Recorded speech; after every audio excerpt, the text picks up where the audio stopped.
Hello, welcome to Opinions New by Dr. Frank, Ph.D. I'm Frank. In this episode, I want to talk about the tribulation and the grand vision of Mr. Steve Bannon. Okay. First of all, I don't personally know Mr. Bannon. I never met him. Okay, and we don't have any connections, but I have been observing and watching his insights.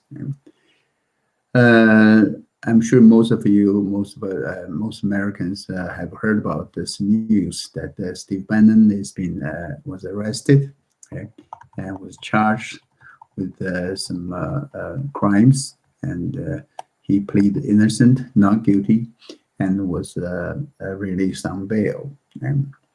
But this news actually stirred up controversy or attention, and made very much in American society, but also especially so actually in Chinese American society, even among Chinese people in China.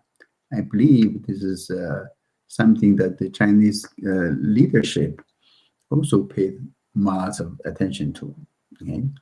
And because he was a big contributor to the U.S.-China policy, and he had great insight into the nature and the operation of the Chinese Communist Party and Chinese Communist regime.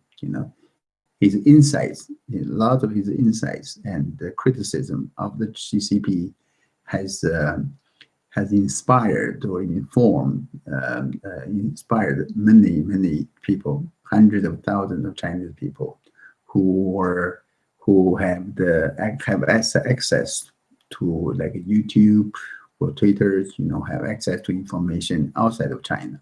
Okay? Of course, we know for now that he was arrested for that.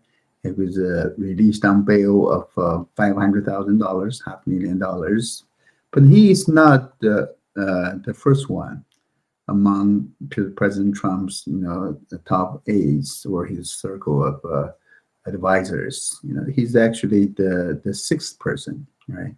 There are five other people, like Roger Stone, Trump's friend, Roger Stone, General Michael Flynn, right?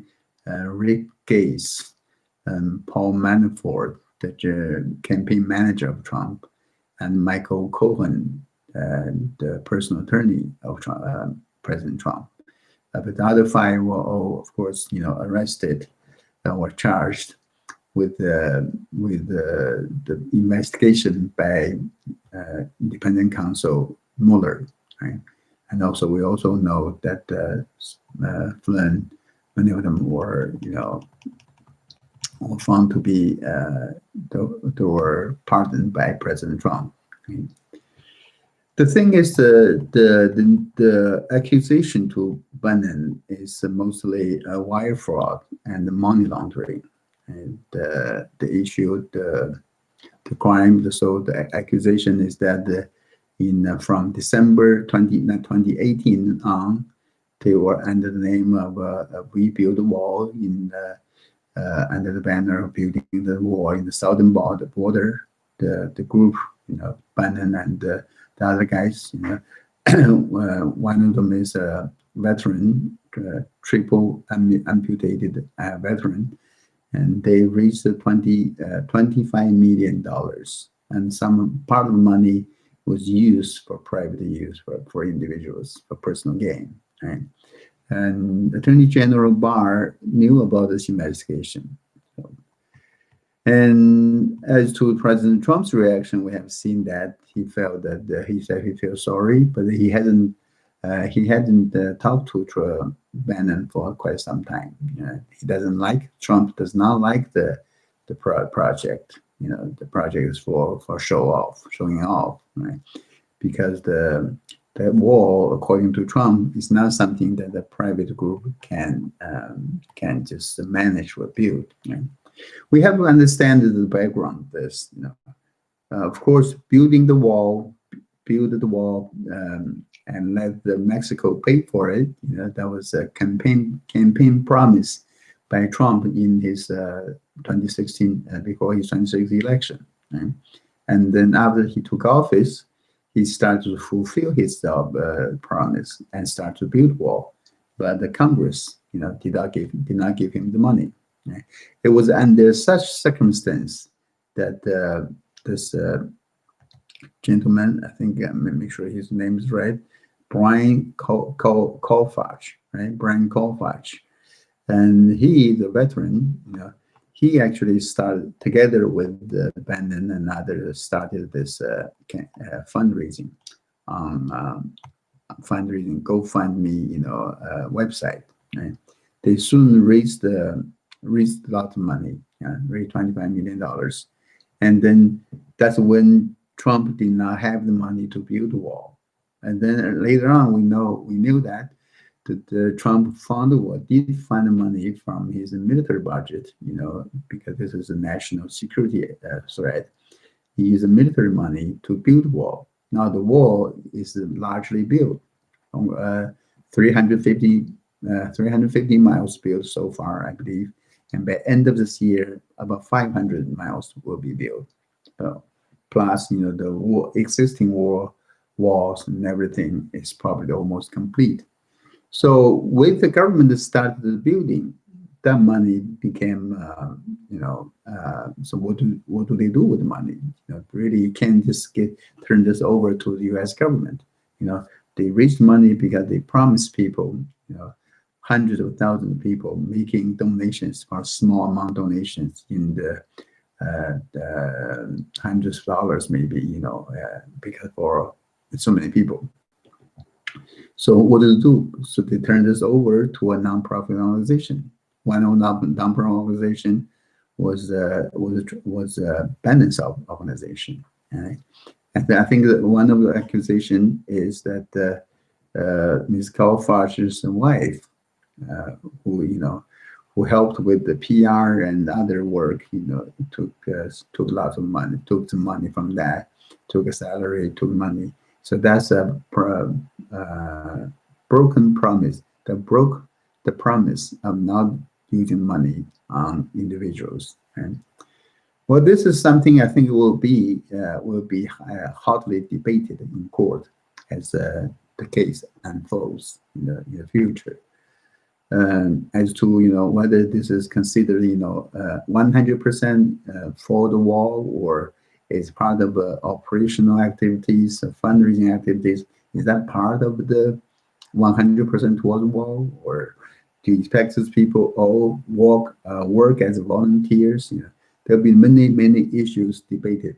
We'll see that. Right? But from what I understand, see there. The accused embezzled money or misused money is in the hundreds of thousands of dollars. Compared with the $25 million total raised, that's about a few percentage, less than 10%. Right?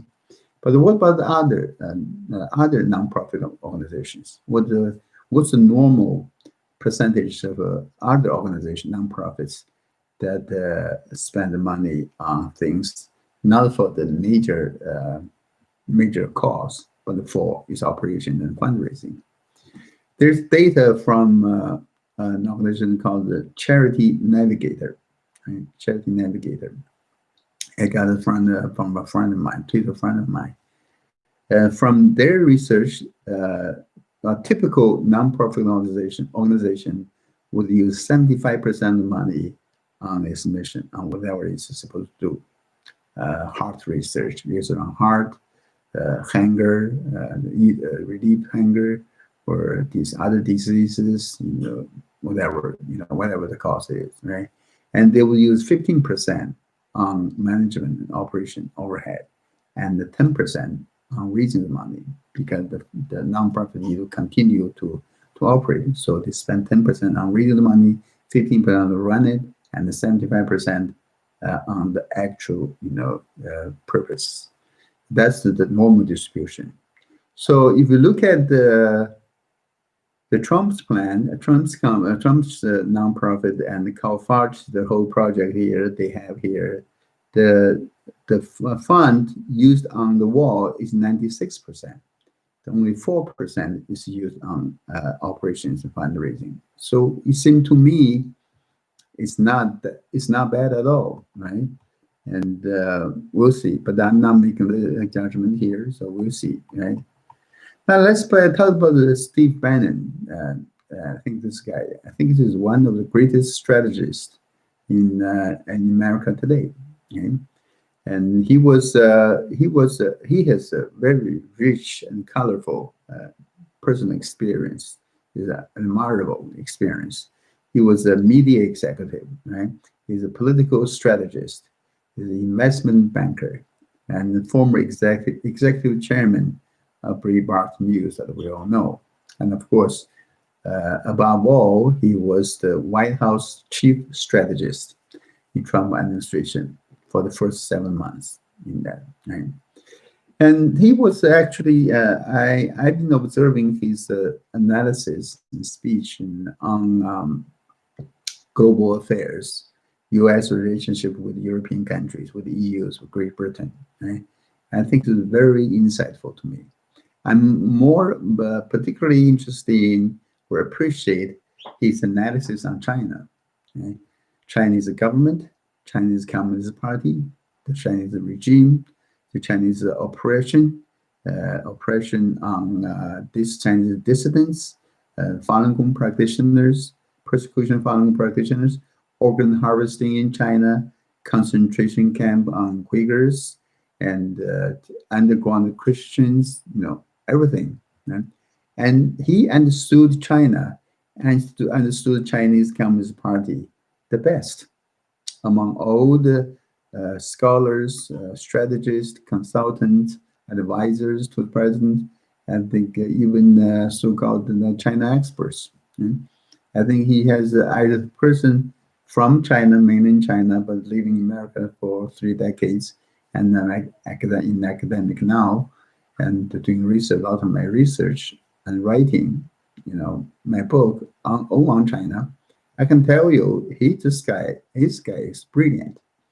He's a brilliant, strategist and very insightful, at least on Chinese related issues. He called the Chinese people the salt of earth, the salt of the earth, hardworking, decent, family oriented. Very true, very true. Yeah, yeah. And he called Xi Jinping's communist regime in Beijing the greatest existential danger to the United States ever. Right? And also, he said the Chinese Communist Party has this ambition of a world leadership. And he criticized China's construction of artificial islands in the South China Sea. He talked about China, Beijing's attempt to take over Taiwan and other issues. Okay? I think he was right on the money and right on the target. He's doing really, really well on that. Okay? And of course, if he was indeed found guilty of this, the charges, that would be really bad. But will he be charged? Do we expect this to be a non-partisan, fight in court? But he is charged, brought to court by this Southern District, the Southern District of U.S. government, federal government, right? And Southern District is at least, let's say 10 years ago, maybe, 10 years before, it was highly regarded as the independent and non-partisan, right? They had this earned itself the moniker of the Sovereign District of New York. It's very powerful, right? Very powerful, right? And also we know, those who are not familiar with this, there are 94 U.S. attorneys and nearly 2,000 assistant U.S. attorneys, federal prosecutors, working on to investigate under federal law, under the provisions of federal laws, things like white-collar crimes, drug trafficking, public corruptions, etc. And the Southern District is so famous, is so well known, it's on the news all the time because it covers Manhattan, New York, Manhattan, right? Manhattan, of course, we know that's at the center of the commerce and business and information and the news of the United States. And is our political, not political, our commercial business, banking, information, news, fashion center of the country or even of the world. Right? With so much money, headquarters of companies, corporations, and so many wealthy people buying houses, investing in Manhattan. Right? Whereas there is a lot of money and wealth, there's a lot of crooks and thieves that we know, right? So there are many white collar crimes and drug trafficking and corruption issues. So Southern District is heavily loaded. Of 94 U.S. attorneys, I found that U.S. attorneys, 45 of them work in Southern District. 45, almost half in Southern District. There are other 50 or so scattered all around the United States, the country. Right? But of the 45 total U.S. attorneys, one third was appointed by President Obama, 15 of them. 13 of them was appointed by President Clinton, former President Clinton, former President Obama. Right? Four appointment were appointed by President Trump.